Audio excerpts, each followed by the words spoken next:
സകലത്തിന്റെയും സൃഷ്ടാവും പിതാവുമായ ദൈവത്തിന്റെയും കർത്താവായ യേശുക്രിസ്തുവിന്റെയും നാമത്തിൽ ഏവർക്കും സ്നേഹവന്ദനം.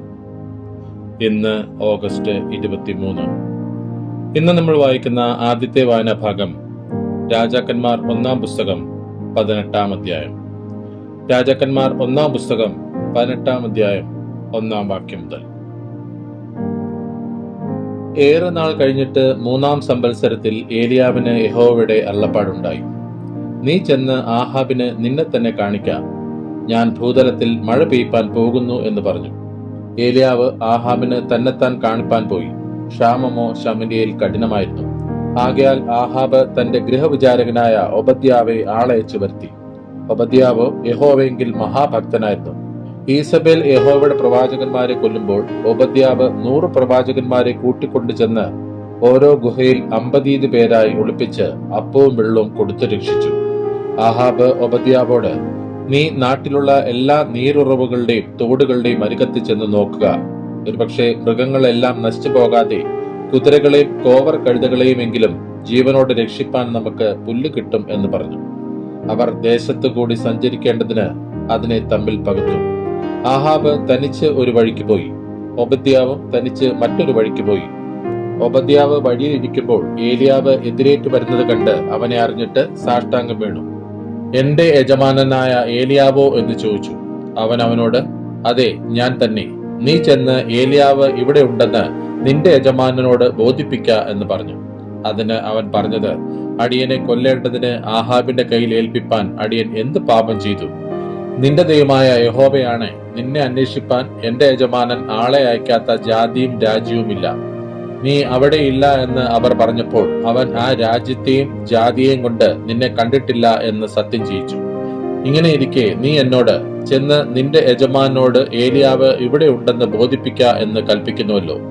ഞാൻ നിന്നെ പിരിഞ്ഞു പോയ ഉടനെ യഹോവയുടെ ആത്മാവ് നിന്നെ ഞാൻ അറിയാത്ത ഒരു സ്ഥലത്തേക്ക് എടുത്തുകൊണ്ടുപോകും. ഞാൻ ആഹാബിനോട് ചെന്നറിയിക്കുകയും അവൻ നിന്നെ കണ്ടെത്താതെ ഇരിക്കുകയും ചെയ്താൽ അവൻ എന്നെ കൊല്ലുമല്ലോ. അടിയനോ ബാല്യം മുതൽ യഹോവ ഭക്തനാകുന്നു. ഈസബേൽ യഹോവയുടെ പ്രവാചകന്മാരെ കൊല്ലുമ്പോൾ ഞാൻ യഹോവയുടെ പ്രവാചകന്മാരിൽ 100 പേരെ ഓരോ ഗുഹയിൽ 50 പേരായി ഒളിപ്പിച്ച് അപ്പവും വെള്ളവും കൊടുത്ത് രക്ഷിച്ച വസ്തുത യജമാനൻ അറിഞ്ഞിട്ടില്ലയോ? അങ്ങനെ ഇരിക്കെ നീ എന്നോട്, ചെന്ന് നിന്റെ യജമാനോട് ഏലിയാവ് ഇവിടെ ഉണ്ടെന്ന് ബോധിപ്പിക്ക എന്ന് കൽപ്പിക്കുന്നുവോ? അവൻ എന്നെ കൊല്ലുമല്ലോ. അതിന് ഏലിയാവ്, ഞാൻ സേവിച്ചു നിൽക്കുന്ന സൈന്യങ്ങളുടെ യഹോവയാണ്, ഞാൻ ഇന്ന് അവനെ എന്നെ തന്നെ കാണിക്കും എന്ന് പറഞ്ഞു. അങ്ങനെ ഒബദ്യാവ് ആഹാബിനെ ചെന്ന് കണ്ട് വസ്തുത അറിയിച്ചു. ആഹാബ് ഏലിയാവെ കാണുവാൻ ചെന്നു. ആഹാബ് ഏലിയാവെ കണ്ടപ്പോൾ അവനോട്, ആരിത്, ഇസ്രായേലിനെ കഷ്ടപ്പെടുത്തുന്നവനോ എന്ന് ചോദിച്ചു. അതിനവൻ പറഞ്ഞത്, ഇസ്രായേലിനെ കഷ്ടപ്പെടുത്തുന്നത് ഞാനല്ല, നീയും നിന്റെ പിതൃഭവനവും അത്രേ.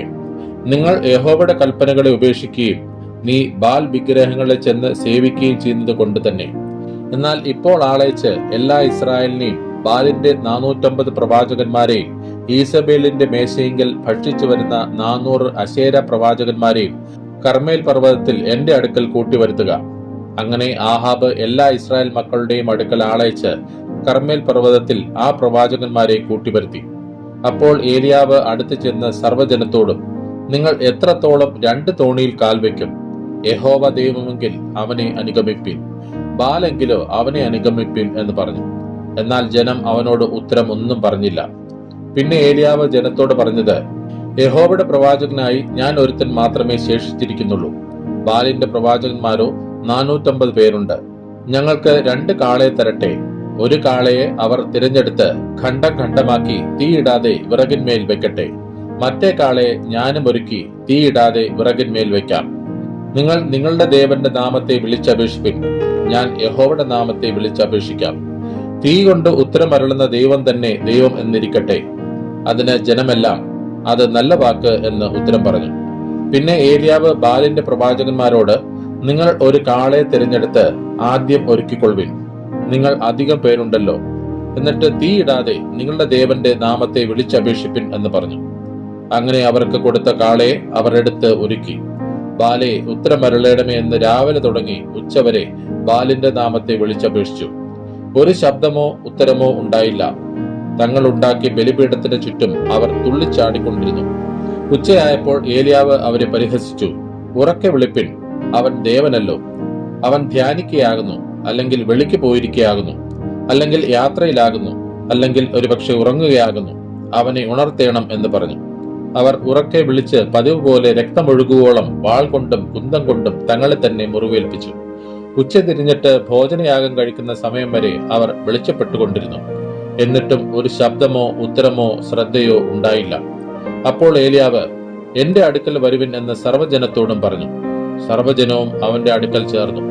അവൻ ഇടിഞ്ഞുകിടന്ന യഹോവയുടെ യാഗപീഠം നന്നാക്കി.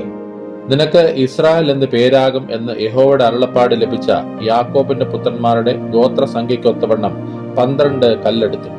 കല്ലുകൊണ്ട് യഹോവയുടെ നാമത്തിൽ ഒരു യാഗപീഠം പണിതു. യാഗപീഠത്തിന് ചുറ്റും 2 സേയ വിത്ത് വിതപ്പാൻ മതിയായ വിസ്താരത്തിൽ ഒരു തോടുണ്ടാക്കി. പിന്നെ അവൻ വിറകടുക്കി കാളെ ഖണ്ഡം ഖണ്ഡമാക്കി വിറകിന്മീതെ വെച്ചു.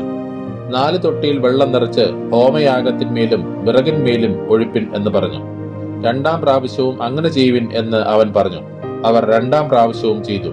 അതിന്റെ ശേഷം 3-ാം പ്രാവശ്യവും അങ്ങനെ ചെയ്യുവിൻ എന്ന് അവൻ പറഞ്ഞു. അവർ 3-ാം പ്രാവശ്യവും ചെയ്തു. വെള്ളം യാഗപീഠത്തിന്റെ ചുറ്റുമൊഴുകി. അവൻ തോട്ടിലും വെള്ളം നിറച്ചു.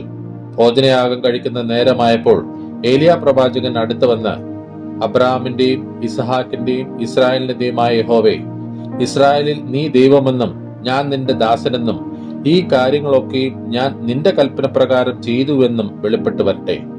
യഹോവേ, എനിക്ക് ഉത്തരമരുളണമേ. നീ ദൈവം തന്നെ യഹോവേ, നീ തങ്ങളുടെ ഹൃദയം വീണ്ടും തിരിച്ചതെന്ന് ഈ ജനം അറിയേണ്ടതിന് എനിക്ക് ഉത്തരമരുളണമേ എന്ന് പറഞ്ഞു. ഉടനെ യഹോവയുടെ തീ ഇറങ്ങി ഹോമയാഗവും വിറകും മണ്ണും ദഹിപ്പിച്ച് തോട്ടിലെ വെള്ളവും വറ്റിച്ചു കളഞ്ഞു. ജനമെല്ലാം അത് കണ്ട് കവിണ്ണു വീണു. യഹോവ തന്നെ ദൈവം, യഹോവ തന്നെ ദൈവം എന്ന് പറഞ്ഞു. ഏലിയാവ് അവരോട്, ബാലിന്റെ പ്രവാചകന്മാരെ പിടിപ്പിൻ, അവരിൽ ഒരുത്തനും ചാടിപ്പോകരുത് എന്ന് പറഞ്ഞു. അവർ അവരെ പിടിച്ചു. ഏലിയാവ് അവരെ താഴെ കീശോൻ തോട്ടിനരികെ കൊണ്ടുചെന്ന് അവിടെ വെച്ച് വെട്ടിക്കൊന്നു കളഞ്ഞു. പിന്നെ ഏലിയാവ് ആഹാബിനോട്, നീ ചെന്ന് ഭക്ഷിച്ച് പാനം ചെയ്യുക, വലിയ മഴയുടെ മുഴക്കമുണ്ട് എന്ന് പറഞ്ഞു. ആഹാവ് ഭക്ഷിച്ച് പാനം ചെയ്യേണ്ടതിന് മല കയറിപ്പോയി. ഏലിയാവോ കർമ്മേൽ പർവ്വതത്തിന്റെ മുകളിൽ കയറി നിലത്ത് കുനിഞ്ഞ് മുഖം തന്റെ മുഴങ്കാലുകളുടെ നടുവിൽ വെച്ചു തന്റെ ബാല്യക്കാരനോട്, നീ ചെന്ന് കടലിന് നേരെ നോക്കുക എന്ന് പറഞ്ഞു. അവൻ ചെന്ന് നോക്കിയിട്ട് ഒന്നുമില്ല എന്ന് പറഞ്ഞു. അതിനവൻ പിന്നെയും 7 പ്രാവശ്യം ചെല്ലുക എന്ന് പറഞ്ഞു. 7-ാം പ്രാവശ്യമോ അവൻ, ഇതാ കടലിൽ നിന്ന് ഒരു മനുഷ്യന്റെ കൈ പോലെ ഒരു ചെറിയ മേഘം പൊങ്ങുന്നു എന്ന് പറഞ്ഞു. അതിനവൻ, നീ ചെന്ന് ആഹാബിനോട്, മഴ നിന്നെ തടുക്കാതിരിക്കേണ്ടതിന് രഥം പൂട്ടി ഇറങ്ങിപ്പോക എന്ന് ബോധിപ്പിക്ക എന്ന് പറഞ്ഞു.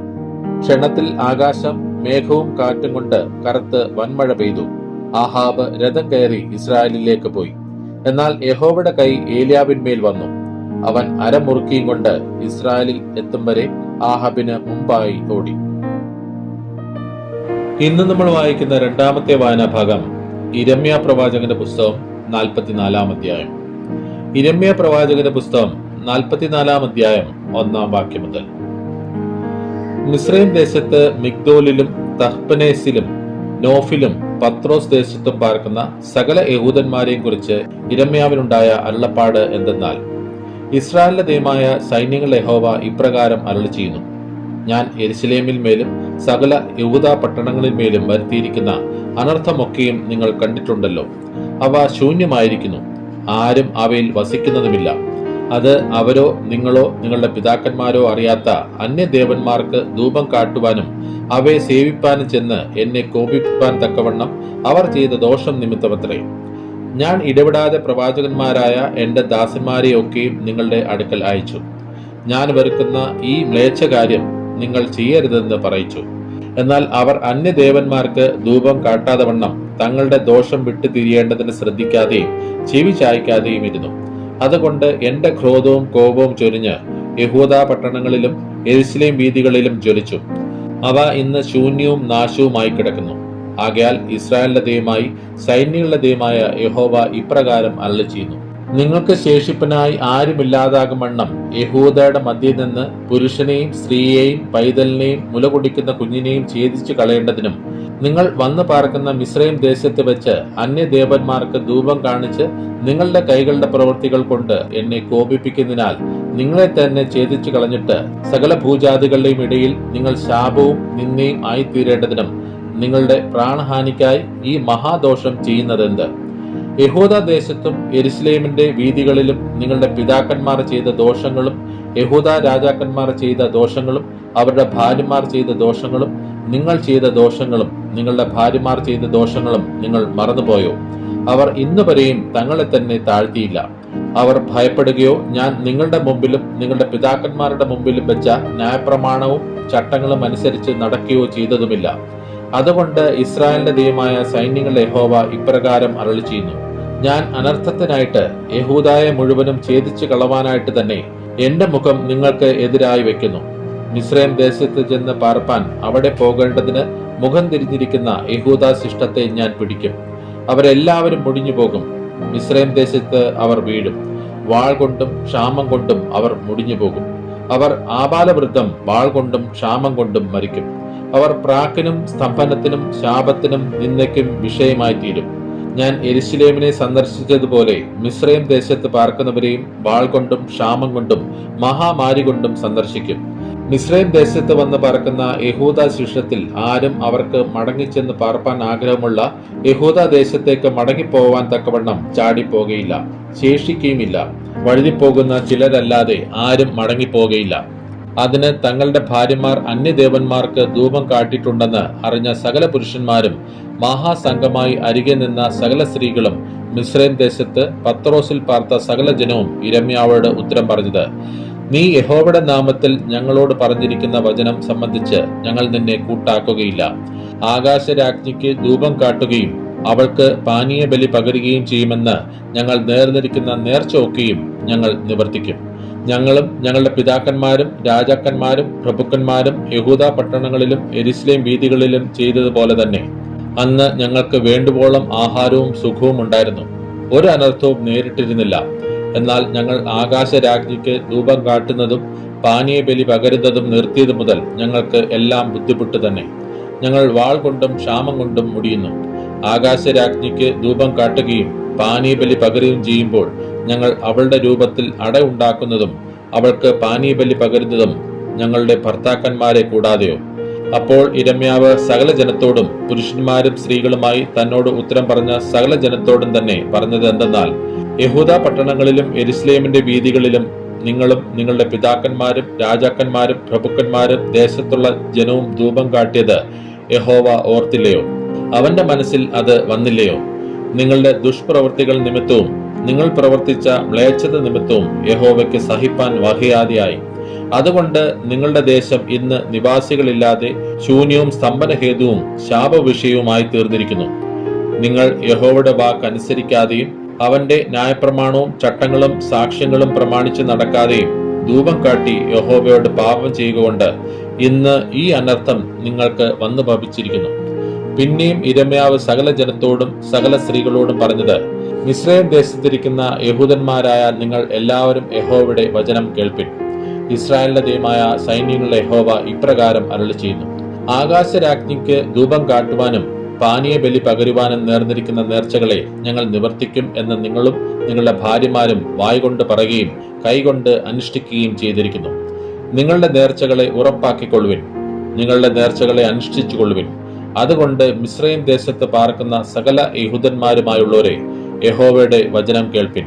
മിസ്രൈം ദേശത്തെ ഒരു യഹൂദനും വായെടുത്ത് യഹോവയായ കർത്താവാണ് എന്നിങ്ങനെ എന്റെ നാമം ഇനി ഉച്ചരിക്കയില്ല എന്ന് ഞാൻ എന്റെ മഹത്തമായ നാമം ചൊല്ലി സത്യം ചെയ്യുന്നു എന്ന് യഹോവ അരുളിച്ചെയ്യുന്നു.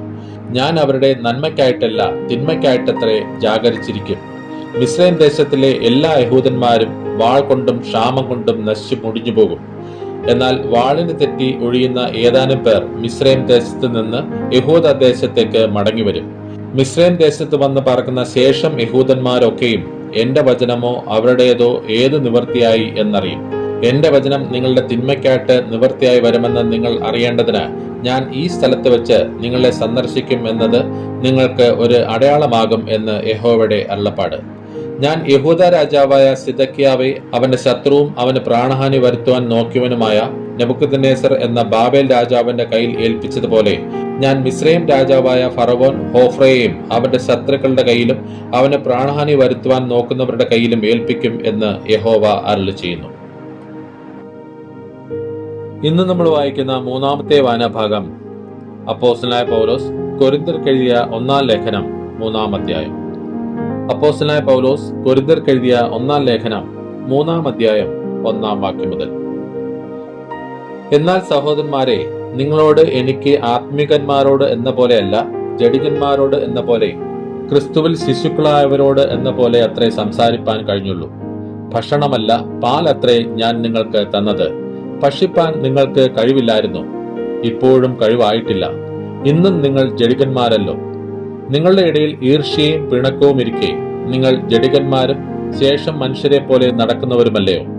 ഒരുത്തൻ ഞാൻ പൗലോസിന്റെ പക്ഷക്കാരനെന്നും മറ്റൊരുത്തൻ ഞാൻ അപ്പല്ലോസിന്റെ പക്ഷക്കാരനെന്നും പറയുമ്പോൾ നിങ്ങൾ സാധാരണ മനുഷ്യരല്ലയോ? അപ്പല്ലോസാർ, പൗലോസാർ തങ്ങൾക്ക് കർത്താവ് നൽകിയതുപോലെ നിങ്ങൾ വിശ്വസിപ്പാൻ കാരണമായി തീർന്ന ശുശ്രൂഷക്കാരത്രേ. ഞാൻ നട്ടു, അപ്പല്ലോസ് നനച്ചു, ദൈവമത്രേ വളരുമാറാക്കിയത്. ആകയാൽ വളരുമാറാക്കുന്ന ദൈവമല്ലാതെ നടുന്നവനും നനയ്ക്കുന്നവനും ഏതുമില്ല. നടുന്നവനും നനയ്ക്കുന്നവനും ഒരുപോലെ, ഓരോരുത്തന് താൻ താന്റെ അധ്വാനത്തിനൊത്തവണ്ണം കൂലി കിട്ടും. ഞങ്ങൾ ദൈവത്തിന്റെ കൂട്ടുവേലക്കാർ, നിങ്ങൾ ദൈവത്തിന്റെ കൃഷി, ദൈവത്തിന്റെ ഗൃഹനിർമ്മാണം. എനിക്ക് ലഭിച്ച ദൈവകൃപയ്ക്ക് ഒത്തവണ്ണം ഞാൻ ജ്ഞാനമുള്ള ഒരു പ്രധാന ശില്പിയായി അടിസ്ഥാനമിട്ടിരിക്കുന്നു. മറ്റൊരുത്തൻ മീതെ പണിയുന്നു. താൻ എങ്ങനെ പണിയുന്നു എന്ന് ഓരോരുത്തനും നോക്കിക്കൊള്ളട്ടെ. യേശുക്രിസ്തു എന്ന ഇട്ടിരിക്കുന്ന അടിസ്ഥാനമല്ലാതെ മറ്റൊന്നിടുവാൻ ആർക്കും കഴിയുകയില്ല.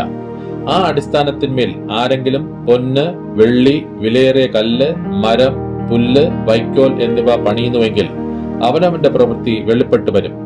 ആ ദിവസം അതിനെ തെളിവാക്കും. അത് തീയോടെ വെളിപ്പെട്ടു വരും. ഓരോരുത്തന്റെ പ്രവൃത്തി ഇന്ന വിധമെന്ന് തീ തന്നെ ശോധന ചെയ്യും. ഒരുത്തൻ പണിത പ്രവൃത്തി നിലനിൽക്കും എങ്കിൽ അവന് പ്രതിഫലം കിട്ടും. ഒരുത്തന്റെ പ്രവൃത്തി വെന്തു പോയെങ്കിൽ അവന് ഛേദം വരും, താനോ രക്ഷിക്കപ്പെടും. എന്നാൽ തീയിൽ കൂടി എന്ന പോലെ അത്രേ.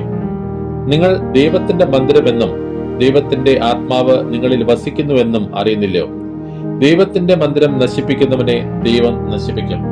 ദൈവത്തിന്റെ മന്ദിരം വിശുദ്ധമല്ലോ, നിങ്ങളും അങ്ങനെ തന്നെ. ആരും തന്നെത്താൻ വഞ്ചിക്കരുത്. താൻ ഈ ലോകത്തിൽ ജ്ഞാനി എന്ന് നിങ്ങളിൽ ആർക്കെങ്കിലും തോന്നിയാൽ അവൻ ജ്ഞാനിയാകേണ്ടതിന് ഭോഷനായി തീരട്ടെ. ഈ ലോകത്തിന്റെ ജ്ഞാനം ദൈവസന്നിധിയിൽ ഭോഷത്വമത്രേ.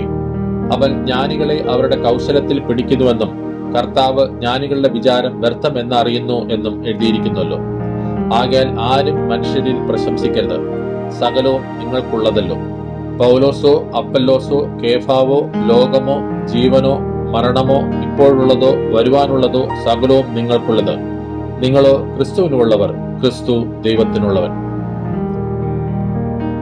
ഇന്ന് നമ്മൾ വായിച്ചു കേട്ട ഈ വേദഭാഗങ്ങളാൽ പിതാവായ ദൈവത്തിൽ നിന്നും കർത്താവായ ക്രിസ്തു യേശുവിൽ നിന്നും ഏവർക്കും കൃപയും കനിവും സമാധാനവും ഉണ്ടാകട്ടെ. ആമേൻ.